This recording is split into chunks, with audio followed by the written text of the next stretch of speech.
Hello adventurers, so I'm back from out bush. Got a barn find that I am going to do as a project.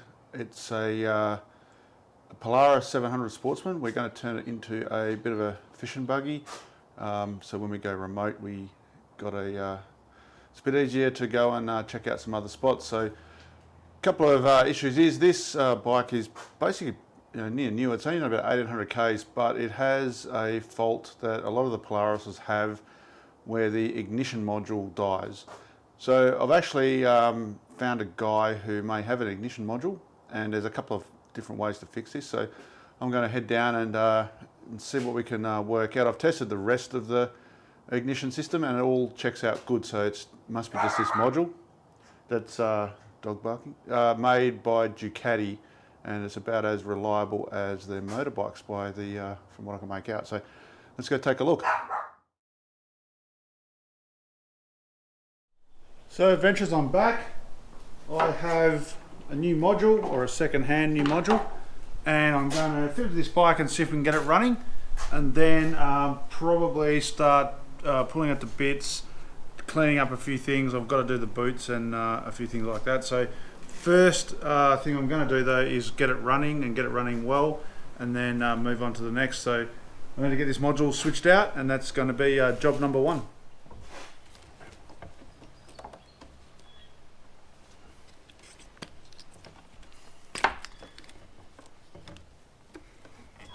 Put that over there at the way, so we've got to get these plug leads through. So I've got to get around the other side and push them through. So one of the plug leads, where has it gone? Where have you gone, plug lead? There it is.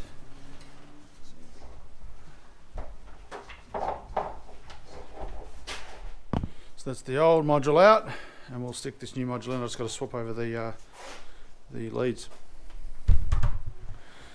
New one goes in, so it fits in here.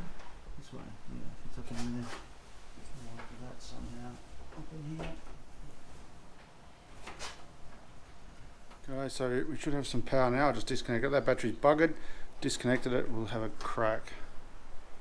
So we've got, as you can see, it's only done 1859 k's. This thing.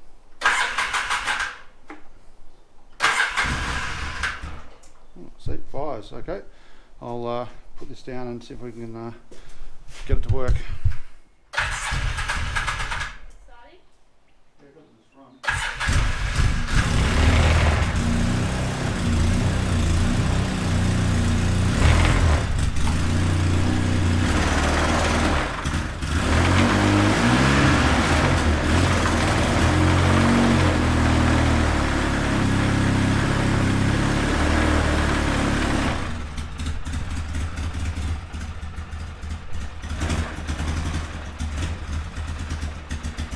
Running that well, so I think that's this carby here is all gummed up, so we will take that out and have a quick look. So I've gotten all this stuff out of the way here so I can work in here, and I've got the bowl off the carby, and it's not too bad in there, but I'll give that a clean up. But the main jet here definitely has a whole heap, if you can see that, gunk on it. So that's the main jet. So that's probably what's stopping it running. So we'll get that cleaned up and put it all back together and see if we can get it to run. I don't know if you can see that. I'll try and get the sun on it somehow. But that's the main jet, and you can see all that crap on my fingers is out of the main jet, and you actually can't see. If you have a look in here, I'm using a GoPro here, so it's not very good close up, but that is absolutely chockers full of rubbish. So we'll get all that cleaned up and get it back together. But yeah, I haven't totally disconnected the carby. I've left the cables on just for speed, but that's definitely a problem. Let's get that cleaned up. So a little bit of a clean up, and if you have a look now, you should be able to see the hole through there now. That was chockers full of rubbish, so that will definitely help. Well, I've got some carb cleaner stuff coming. Should arrive here in a second with somebody, and we'll do the rest of it. Gave the carby a clean with some just carby clean to get all the junk out. That stuff really works actually. Stripped all the rubbish out. So it's back in there. I haven't fully put it back in, but it's just sitting there, and I'm going to try and get it to run and we'll see how we go there.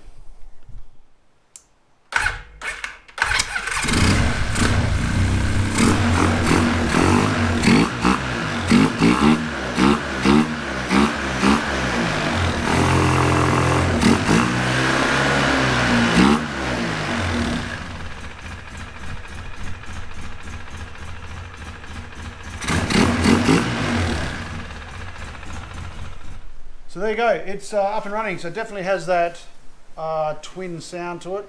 I'm going to just duck down and get a battery. The battery here is dead. I'm using another one, so I'm going to duck down and get a battery. Then I can put all this back together, and then I'm going to go to probably maybe the CV joints or the belt and replace that. Okay, let's get the battery out. So I put a new battery in there, and she starts beautiful now. So still a little bit of cleaning up to do and everything, but beautiful. Okay, let's get all this stuff back in. I'm going to call it a night. I have to put the airbox in. I did a bit of work on the airbox and I'll put that in tomorrow. I'm just waiting for some stuff to dry on it. But it's all going, it's all ready to go back in. I'll put the carby back in, all the carby mounts are back in. So I'm going to put it away for tonight and then start working on it tomorrow. Probably pull all the wheels off and try and get all the CVs out tomorrow. So I'll probably see you then. Good morning, back out on the bike. I did a little bit of a repair job on this and I'm putting all the air cleaner back in and doing that part of the bike, and then we'll be on to the CV joints and belts and other things. So let's get this in and move on. We put this back in. I have put some rubber on there. We'll put this hose clamp on. Put that out. I'll put this back on too.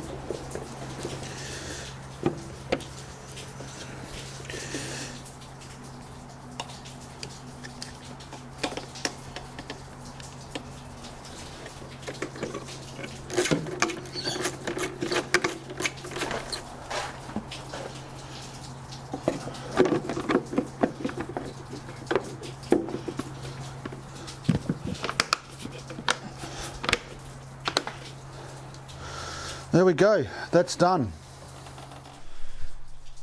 All together, carby's on, everything's back on there. Just the seat to go back on, new battery. Let's give it a crank up. So gauges are coming up, new neutral, bit of choke. Look at that, beautiful. Just hit the key and it just comes to life. Okay, I'm gonna put the seat on, and then we're going to start to have a look at the wheels and the CVs. I grabbed these stands from down Super Cheap just to make this job a little easier. Got little clips on there so we can chuck them under the frame, maybe at the front there a little bit.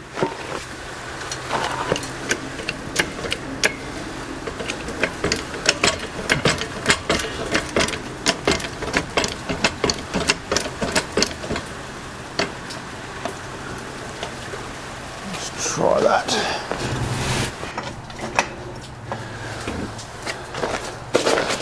Let that down.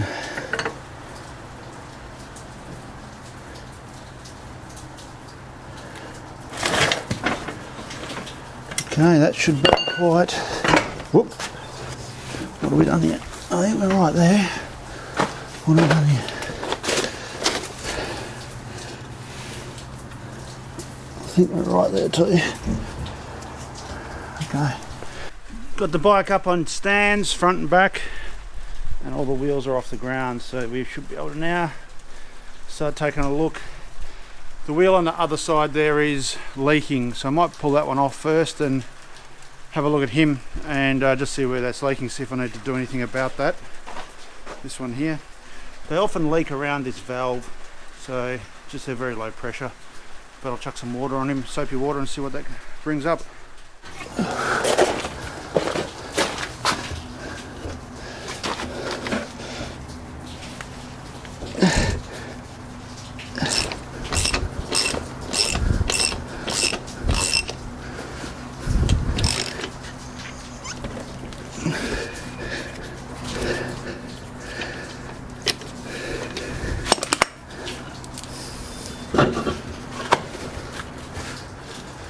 So got all the, I got the wheel off. They Loctite it on for some. I don't know who Loctites on wheel studs, but I'll clean that up. But also take a look at these brakes because they're floating calipers and they could be jammed up. So we'll take a look at those while the wheels are off. Oh, we'll do that for all four and come back. Got all the wheels off, and as you can see up in here, the CVs are buggered. Well, boots are buggered. CVs are perfect in there. We just need to get those CV boots replaced. Also the ones in here, and there's two in here that I'll do as well, and there's universal joints in there which don't need doing. And then I'm going to have a look at all these brakes, make sure they're all free and working. Interesting thing, it only has one on the back, so it's obviously there's no diff in there, no differential. It's just like a right angle drive locked axle, so they only have brake on one side, just to save cost, I guess. But okay, well we'll have a look at the flat tire, and then we'll come back to these brakes and CVs. So she's pumped up, got a bit of air in. There's a valve cut. We'll roll him out. We'll roll him out. See if we can find the leak. Got a bucket full of soapy water.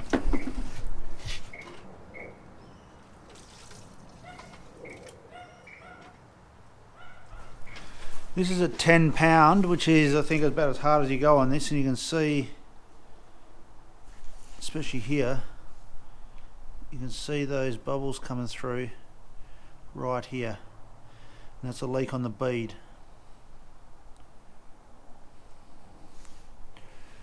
So I'm going to pull the bead off. I've actually done the other side already and that stopped that leak, but this side's leaking, so we'll pop this bead off. And it's actually see that little ridge there, it's actually really hard to get the bead off because that ridge is designed for the bead not to come off easily, because you run these very low pressure. And when you turn, it doesn't pop it off the bead, so they're actually not easy to get off the bead, considering what they are. So let's pop that off the bead and we'll clean that up. So what I'm going to do, just under the car here, just on the chassis, it's about the right height. I'm going to use the jack and jack the bead down, and I'll show you how that works. So you've got to get real close to the edge and just make sure you're not damaging the car under there. That's quite a heavy part of the chassis. And then we just jack down and it should come off. I've obviously pulled the valve out. You can actually see it's jacking up the car, so it's quite a bit of weight.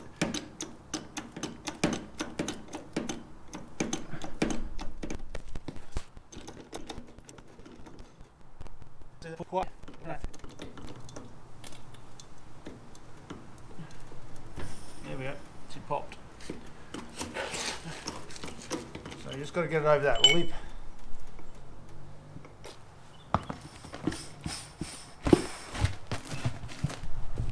And now you can see it's quite floppy on there now.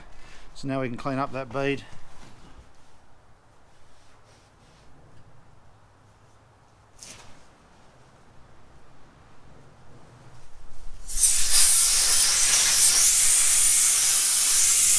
This is just a little bit of silicone grease just to help seal it and bring it onto the bead, and then it sort of disappears and dries out, so it doesn't stay sticky for very long, slippery for very long.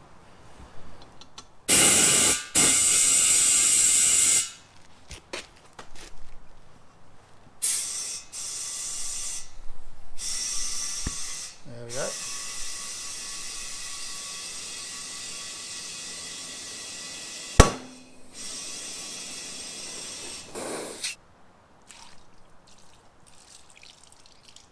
So that's fixed, both sides popped off and put back on.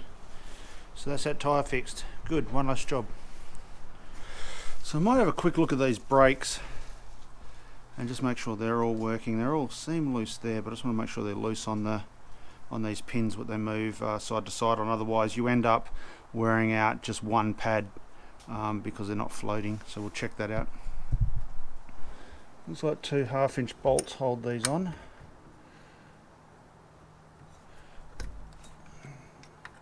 We'll pull one off and have a look.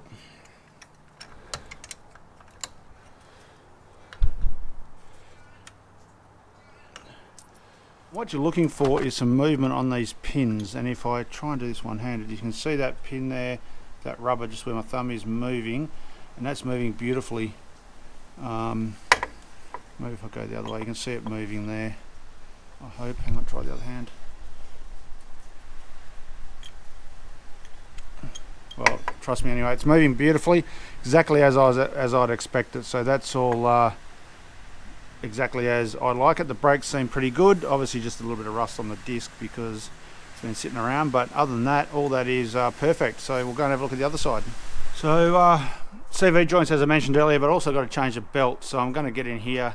This belt's been on there sitting for quite a while. I'm going to change that drive belt, and if this one's okay, keep it as a spare. So I thought I'd quickly take a look in there, and then we'll get onto there. But brakes are good. These front CV boots are good. We just have to do those back CV boots. So we'll get into this.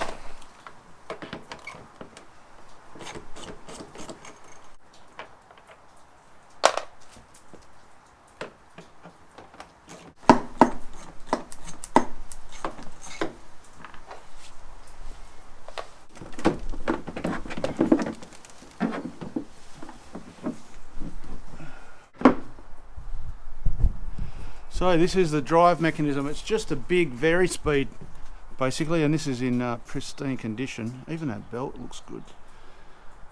Just wondering if I should replace it.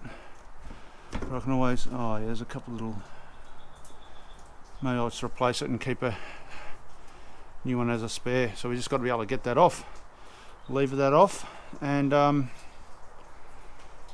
go from there. So you basically just work that around that sheave, and there it is. That's the drive belt. That's what makes it all work, and gives you all your gears. You can see it's a little bit elongated because it's been sitting in that one spot. Hence the reason why I want to change it. But it's actually in good nick. So this will be my second one. Okay, onto the back. This is the back of the bike. Here is the hub. You can actually see that turning. That I'll put in neutral. You can see there the CV boot is torn just from sitting around, so that grease in there is good. That's only just happened, and I think the ones down here are probably the same, if not very close. I'll have checked those, but we'll get these replaced. Basically we'll undo all of this here, and then you just pull them out of the housing, just give them a good jerk and they should come out, a good yank.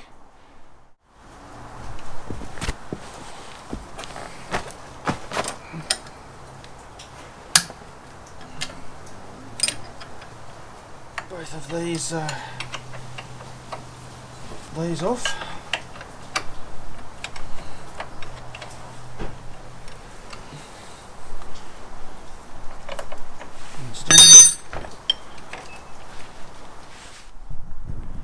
So this is all loose. We just remove that cotter pin out, undo that, and then we should be able to later bash that through.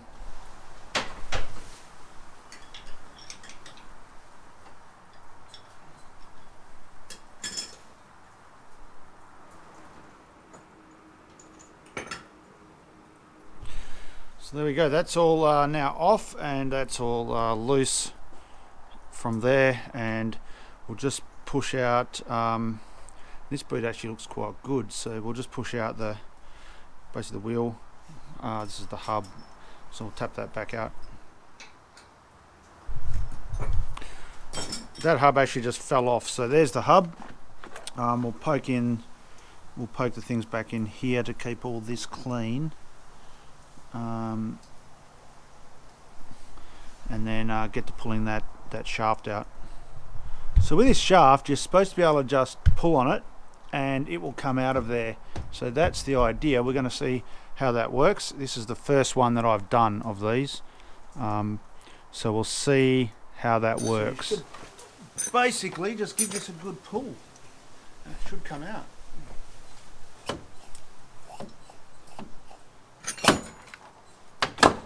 Like that. That's it. Shaft is out. So now I can have a look at this CV joint. It's a bit dark in here, but this next one's all undone.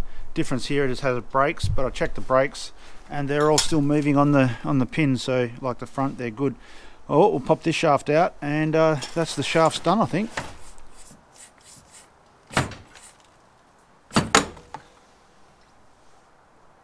Done.